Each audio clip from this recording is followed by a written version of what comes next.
Minulý rok vyšla druhá kniha historičky Soni Zakariášovej o dejinách Šamorína. Nesie názov Šamorín v zrkadle času 1 a predstavuje pokračovanie jej výskumnej práce. Beseda k tejto publikácii sa konala 14. mája v Mestskej knižnici Žigmonda Zalabajho. Autorka sa snaží priblížiť históriu mesta zrozumiteľne a pútavo. Prvá jej kniha Šamorínske návraty vyšla pred takmer 8 rokmi. Tým, že tie šamorínske návraty sa minuli a bol po nich dopyt, tak som vlastne ponúkla už tie rozšírené materiály. Ja som kedysi na Šamorínčanovi publikovala 2-krát týždenne mozaiky zo Starého mesta.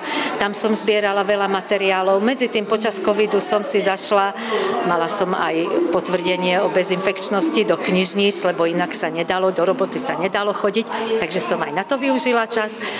A tak sa mi postupne materiály zbierali, obrázky takisto, aj vďaka tej facebookovej stránke Šomoria Lakošo Krégy Képají a postupne som to doplňala.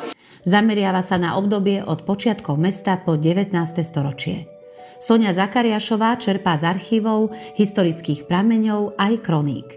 Inšpiráciu čerpala aj od svojho otca, známeho učiteľa Františka Klačmana.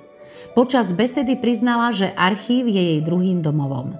Pracuje na knihách už 10 ročia a pripravuje aj ďalší diel. Tá druhá časť bude zaujímavá v tom, že tam každý rok bude mať taký vstup, čo sa dialo vo veľkom svete, veľmi stručné a až potom vlastne udalosti v Šamoríne. A sú tam aj príbehy konkrétnych ľudí, ku ktorým som sa dopracovala až po vydaní tej prvej knižky.